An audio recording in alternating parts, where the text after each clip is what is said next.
Hey, everybody, and welcome to the It Shouldn't Happen to Us podcast, where your wannabe sales gurus come at you from the heart of Miami with tales of woe from the field. This is Carlos and Sophia, and just like you guys, we're building sales and we're building sales teams, and we get the struggle. And as gurus, it shouldn't happen to us, but it seems to.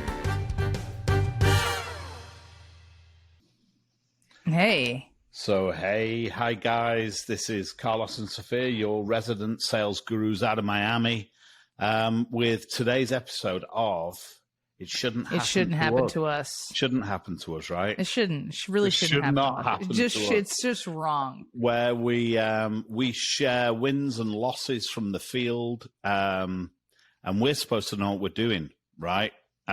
So we all have challenges in the field. So let's share some wins and losses today.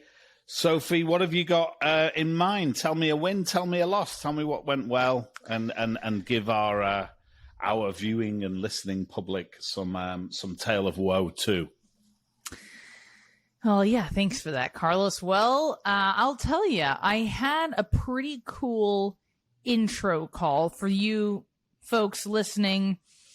The intro call is, you probably already know this, but the intro call is simply that first chat that you have with a prospect before you go deep into a discovery call. And the reason why it's so important is because sometimes you might have the temptation to go real deep on drilling for, on a consumer needs analysis or a type of discovery call, drill for pain on that intro call. And the intro call should really be about 15 to 30 minutes maximum, where you're getting to know each other, and that whole drilling for pain can happen later. So I had a pretty cool intro call this week, but the victory was that I caught myself having optimistic, happy ears. And this was an introduction. This was an introduction from a family member. So in my head, ooh, it's super warm. Awesome.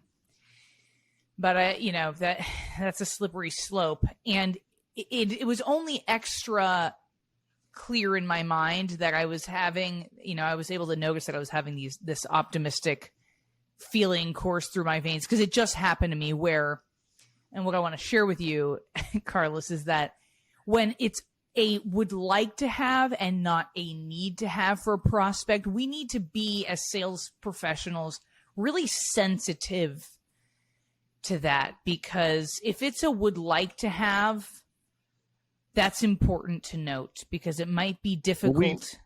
We can't need it more. We can't want it more than they want it, right? When we want it more than they want it, ends in a very difficult journey. So your spidey sense went off. Yeah, my spidey sense went off. Only just because I just got burned a couple weeks ago from really presenting to someone. I followed all the way through the presentation with a referral from, an ex-Sandler buddy of ours. And I presented, and I shouldn't have. Looking back on it, I should have never, ever presented price. But I did. And she told me pretty much from the intro call that this was something she'd been looking into. Just that language. It's something I've been kind of shopping around for, looking into, curious about. That's already not very steely. So it's not a ring the bell victory, but it was a moment of awareness and sticking to my process, only because I had been burned so recently. Well, it's out of the pain that we grow, right? It's like that. What's that rabbi called?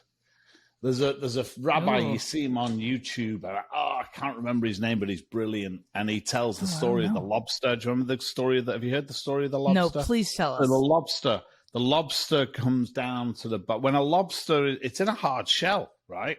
Mm-hmm. So when the lobster's growing and it gets too big for its shell, I'm gonna do this story really a real disservice in comparison to the rabbi who does it. He does it brilliantly. But it's the guy that does fish love too. He says there's fish love. Anyway, you get the lobster. I wonder why all his stories are about the sea. But anyway, he goes down. The lobster goes to the bottom of the sea when it's getting too big for its suit, and it finds a little rock to hide behind. It shuffles off its suit and grows a little, and then grows a new suit, and then continues to swim leisurely around the seabed. But it gets uncomfortable. It's in pain within its suit. That's the trigger for gotta grow a new suit. And the point of the story is that if a lobster was a human, it would never grow, because human beings insulate themselves from pain. Whether we ignore the pain, we don't get the lesson, or we'll take an aspirin or whatever, we insulate ourselves from the pain. And his point is, pain's good sometimes. The pain is where the lesson is. The pain lets us grow. So from what you just told me last week or whatever, when you got burned by that person who was curious, and now you're on this hot intro call, and your spidey sense is now tuned to, is this real? Is this real? And you identified, maybe a little weakness there. I think it's also interesting for the guys watching. What's the purpose of that intro call is interesting. Here's how. You tell me what you think the purpose is, and I'll tell you what I think the purpose of that intro call is. What do you think the purpose of the intro? Well, I imagine the purpose of the intro call is to understand their world a little bit and share with them how you help people like them and figure out if it makes sense to continue the conversation or not. And all those things is true, and it helps us establish a relationship for sure. But the way I always sort of conceptualize it is, you get a lead, you get a referral, you might even prospect for the lead. And in my experience, what you've got at that point is curiosity. And the purpose of the intro call is to convert curiosity into engagement. Yeah, in my mind, I never want to take curiosity into a discovery call. Curiosity is no place for a discovery call. In a discovery, in the real meat and potatoes of the sales process, the discovery call, I want exclusively engagement. And so we need something to convert curiosity into engagement. Otherwise, I remember I used to go into all these discovery calls, and the pressure's on me to present. So tell me what you do. Tell me your stuff. Show me what you do. Do a song and dance for us. And if we like the show enough, and then we'll beat you around on pricing.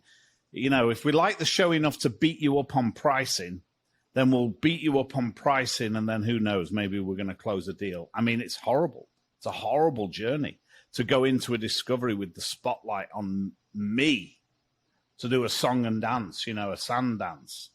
So the intro call is designed just to with like the dentist with the little with the little hooky thing, just taps around the tooth until they hit a nerve. Tick, tick, tick, tick. Oh, they hit a nerve. Now I'm engaged. Now it's like, Doc, fix that. Whatever that was that you just touched, fix that. So that's what a discovery call is. An intro call. Tap, tap, tap, tap round the mouth.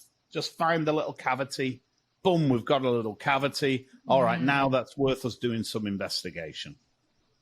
And now we've got an engaged person in the follow-up, which is the discovery. Now you've got to do that intro call.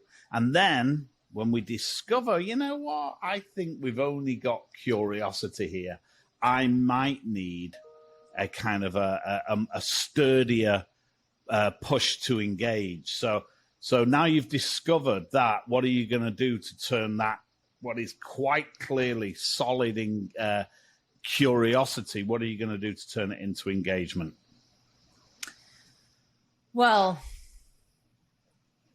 Interesting. What do we do to turn it into engagement? Yeah, what's the lead development step that you're gonna employ or tool? Right. So either we can, maybe the word isn't, maybe it's not necessarily turning into engagement, but it's digging a little deeper, maybe pulling out another dentist tool to figure out, maybe an X-ray, right? Yeah. Maybe now I can't find anything with the little hook. Yeah. But maybe when I do an X-ray, I can say, hey, Mr. and Mrs. Patient, you're not feeling that pain now. But in a couple of months, you're going to be giving us a phone call. And, what we think of as that X-ray is really sort of a pain indicator sheet. We don't call it that. We don't tell our clients, hey, here's this questionnaire that, we try not to give it away that much. But ideally, it's important to send your prospects some type of questionnaire that's going to help, or a survey of sorts, to help them figure out the types of pains that we solve, and on a scale of 1 to 5, where they fall on that scale. I don't know if I'm explaining that very well, but some people don't know what pains they have. So, for example, for me and Carlos, we might send a survey with the top, let's say, 20 pains that we solve. And we'll have prospects, before they meet with us for that real discovery call, we'll have them rate on a scale of 1, not a problem, to 5, critical, must fix. How important is it? How big is the problem? And it's give me an example. Give me an example of one of the questions. For a salesperson, say, not for a leader, for a salesperson. My people are not knocking on enough new doors. That's for a sales leader. What about a salesperson? For a salesperson is, I feel like I do too much unpaid consulting. Oh, that's beautiful. Yeah. Yeah. I feel like I do too much unpaid consulting. There aren't many salespeople in the world who aren't following a system that wouldn't react very emotionally to that question, because a lot of people are doing way too much unpaid consulting, right? So now you've discovered this hard to dislodge curiosity. Now you can pull the big guns out, right? Now okay, I need to put something else in place before I go running into my discovery. Because in that discovery, if you not create, this is my belief, we don't create real engagement, a real good reason that somebody should be answering our questions and being introspective and reflective, then it is not long before we are going to be running a song and dance. And then we're putting a show on, right? And it ain't fun. No. And I stumbled into those, even as much as I should know what I'm doing. I've stumbled in. I've convinced myself that, this guy's a good guy. This guy's a buddy. And I've run into and just before I know it, I'm doing a song and dance. And I haven't set things up properly. And it so rarely closes business. So rare. So well done, you. Round of applause from the gallery for Sophia for identifying this hard to shift. It's like that fat round my middle. It's hard to shift. That hard to shift curiosity. What about you? What about you? Have you done any selling this week, Carlos? Yeah, I did. I've done a little bit. I mean, it's only Tuesday. Goodness knows when this is going to go out. But This is when this was recorded. So we did. I was on Saturday.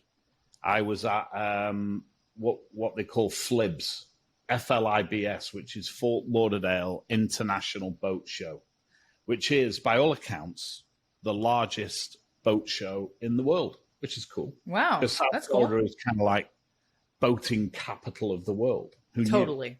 Knew? So I was at the boat show, and I was there with a client, I have a super yacht broker as a client, and I helped that team. They had a stand there, and they had a bunch of yachts that they were there selling. I mean, it's a different world. It really is. But I was there for the day. They've been there for a few days, but I was there for the day just to do some live coaching with them and really just enjoy good champagne with some cool folks on the back of a yacht. I mean, there are worse ways to spend Yeah. a Saturday It's not going to be bad. No, it's not a bad day, is it? And then I noticed there was a thing called the Creators Tent, and there's a sailing channel that I follow called Sailing Doodles, and they were going to be there. And I thought, I've got to go and see Captain Bobby. So I took the car over to the convention center at the right time, and I had a chat to this couple of these two creators who have a YouTube channel. And it's bubblegum, but it's such sweet bubblegum. If you've got nothing better to do for 20 minutes, find Sailing Doodles on YouTube. It's absolutely magical. So I watched this sailing. It's just bubblegum. It's just nice, relaxing. And it's this couple of funny. They go sailing. And I went to meet those, Captain Bobby and his girlfriend Steph, and I met them. I felt quite starstruck. It was like being at the Oscars. I've been watching these guys for a long time. What did you say? I think it's always funny when you meet someone that you really admire. It's like, what do you say? Some people feel so cool, calm, collected. I become an absolute moron. I'm like, I'm like a really big fan, and that's what I said. I said, hey, I'm a fan, and I did a selfie with them. Selfie. And I'll tell you the selfie after. Me and Captain Bobby and Steffi, and I just said, hey, I'm a fan. Love to know how started. I mean, I knew his story anyway because he tells his story. He's a cool guy. But I had a good chat to them, and then I called up the lady who was arranging the cars for my super yacht broker, and it just so happened this like mega client was there, and with his entourage, you can just imagine these like billionaires and the entourage. So both cars were taken with this mega client, and rightly so. What they're going to do is send the car for me when they've got this mega client. So I had an hour to kill in the convention center, and I thought, you know what? I'm going to go and book some appointments. So I just did some cold approaches. Walked over to there was a boat, like in the convention center. It's not yachts; it's like little speedboats, right? So I went over to it was 18 in an hour. I got through 18. I went over to 18 different stalls. Said, "Hey, who's head of sales?" And they pointed him out. I went over and I said, "Hey, I'm Carlos. I have a sales training company. I'm here with a client." They could see that I had the credentials of a client on. So no, I find myself with a little time in this convention. I wanted to introduce myself. If this is of no interest for you, hey, no harm, no foul. I'll get out of your hair. If it's curious, if you've got some curiosity, I'd love to set up an intro call. Actually, this is connected to what we were talking about before, right? I want to find curiosity because I've got my intro call. I'm going to be able to convert curiosity into engagement. So I said to them, if this is of no interest, I can get out of your hair. If you've got any curiosity, we could set up a 15-minute intro call. 18 I approached. 14 said not interested. Busy. Wow. They didn't all say not interested. But you know what? That's gutsy that you did. You know what? You did the behavior. You put yourself out there. You cast a net. Well, what's the Chinese proverb here? The Chinese proverb. I put it in the note to you, my inspiration. The Chinese proverb is, he who asks feels foolish for a moment. He who doesn't ask feels foolish for a lifetime. So, you just go up. Did it feel foolish? It didn't really. Hey, I'm a sales trainer. I have a sales training business. If this is at all interesting for you, I'd love to talk to you about it. We can set up an introductory call. If not, no harm, no foul. I'll get out of your hair, right? I had a bit of time to kill. And 14 people said not interested, but they didn't all say not interested. Many of them said, what did you think someone says who's not interested but they want to be nice because they're in show mode, or they're just nice have a people. card? Let me get your card. And here's the magic. Mm-hmm. I didn't have any cards because I was there with my client. I didn't know I was going to do prospecting. I was just there with my client. So I didn't have any cards. The power of not having cards. Because I'd have gone, yeah, sure, here's my card. Because they all, I think almost all of them said, give me your card. Yeah. And not having a card made them in some way, push them a little harder towards the truth, right? So 14 people, when I said, hey, I'm sorry, I've got no card. And I toyed with, give me your card. But again, that's an easy out, right? So I just said, hey, I haven't got a card. If you've got an interest, we can book some time now. If not, no problem. And 14 of them said, well, I don't know, we're busy. I'm not sure that's a fit for us. No problem, buddy. Let me get out of your hair. Clearly, you've got too much money already. I didn't say that. But, clearly you're too good at this. It's all right. You don't need me. So 14 of them, but 4 people said, hey, let's book a call. Let's book a call.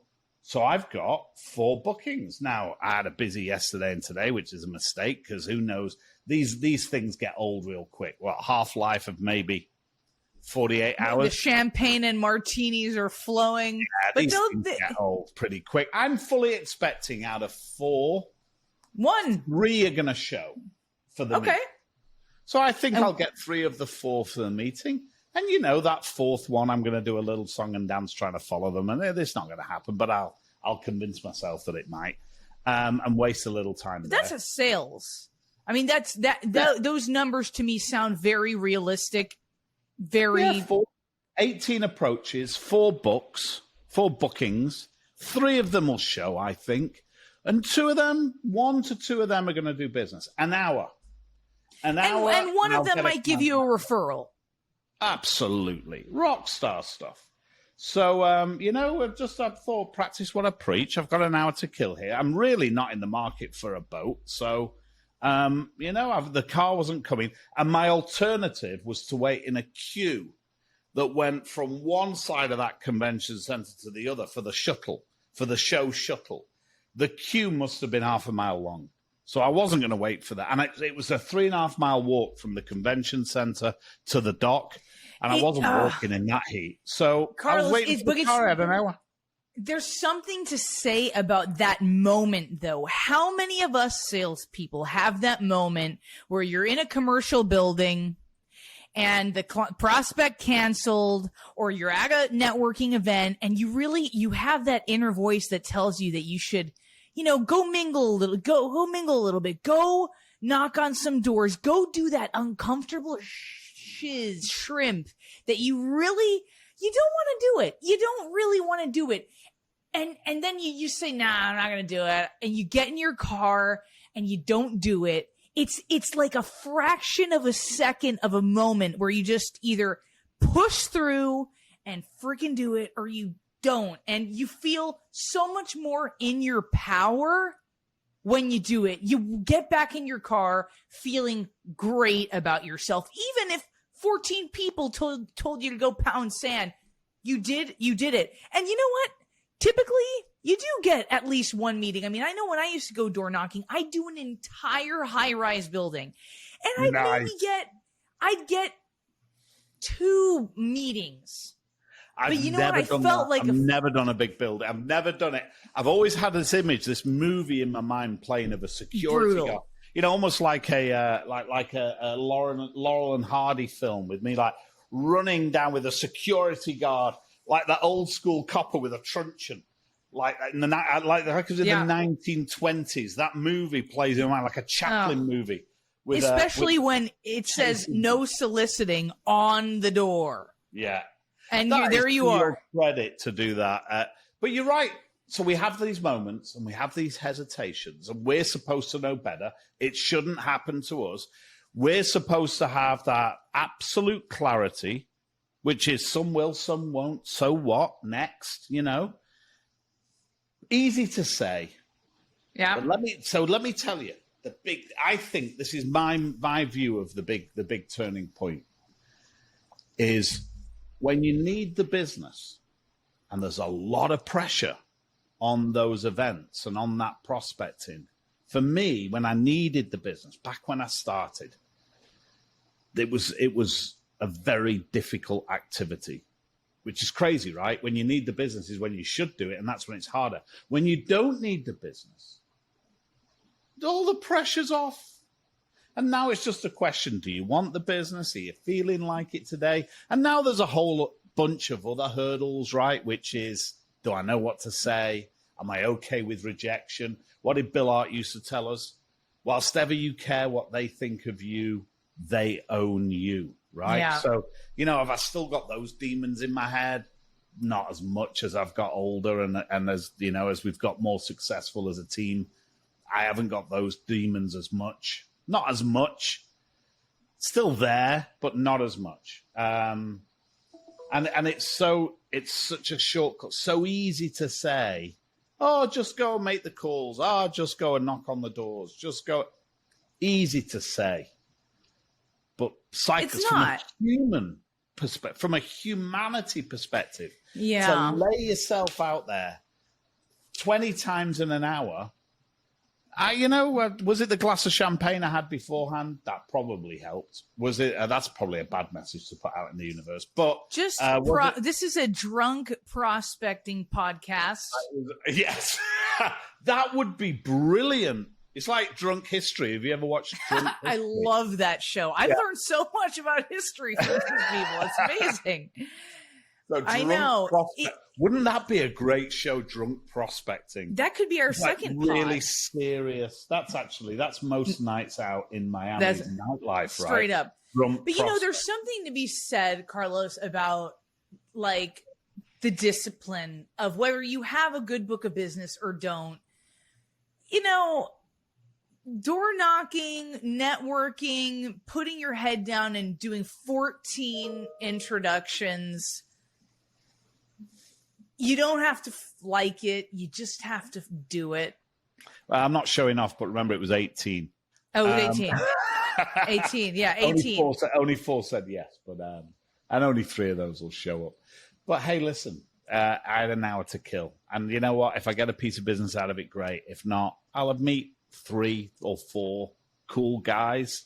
I'll spend 15 minutes 3 times probably on an intro. What's that 15-minute intro? I'll spend it 3 times. There's 45 minutes invested to meet 3 cool guys. That's good. That's cool.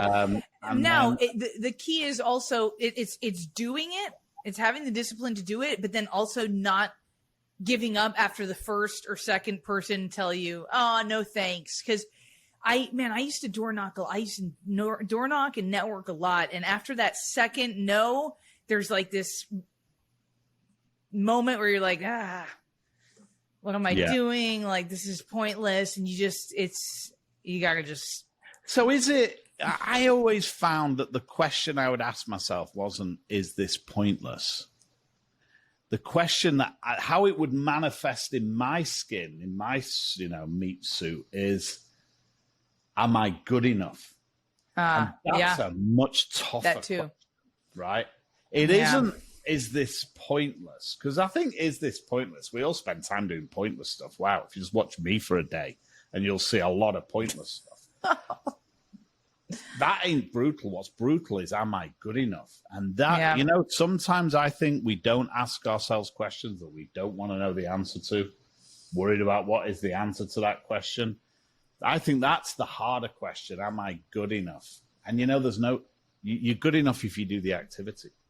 You do the activity, you'll get better. There's no like hurdle of goodness, of a skill. Just do the behavior and you'll get better and better. You cannot make 20 approaches in an intelligent way with a reasonable level of skill. It is impossible to make 20 approaches and get 20 rebuffs. It's just, the world just ain't that cruel. As long as they're reasonably appropriate approaches to somebody who's a reasonable target, you do it 20 times, without bad technique. Now, bad technique, that is a barrier, right? I didn't go over 18 times to say, hey, my name's Carlos. How are you today? I did not do that, right? I went with a certain level of skill and said, hey, don't know if here's my card, here's my card, here's my card. Yeah, here's my card, you know. Yeah. I didn't do it with a bow tie spinning round. I did it, you know, with what I believe is a reasonable level of skill. And there's I'm absolutely not the best prospector in the world. I know what I'm doing. I can hold my own. And you can't do that 18 times. You cannot do that 20 times and get rebuffed 20 times. The world is not that cruel. You can, in fact, I think 4 out of 20 is about right. If the target is reasonably good list, if it's a reasonable 20, and if you've got a reasonable level of skill with good enough tonality, it's all down to the tonality, reasonably good tonality, then I think out of 20 you get 4. I really do. I think 4's just about on target, of which 3 will turn up and 2 will become clients. It's that simple. And if the results are low, then that is an opportunity to check out the technique. And that's where listening to call recordings, role playing, getting feedback from your buddies, that can be helpful. Absolutely. Absolutely. So, well, we can't, did we do what it shouldn't happen to us today? I kind of suppose we kind of touched on it a few times. Yeah, because we've done some, it shouldn't have happened to us. Maybe us sales trainers should go to a boat show, pillage and plunder, and walk out with 20 new clients. I don't know. That's the big message from today. Get yourself to a boat show. Go and meet one of your stars in Creators Corner and find yourself trapped in a room you don't want to be in for an hour and watch the magic happen, right? Watch the magic happen. Hey, Sophia, great to see you again. It's goodbye from me, and it's ta-ta for now. Take care. See you guys on next episode. Take care now.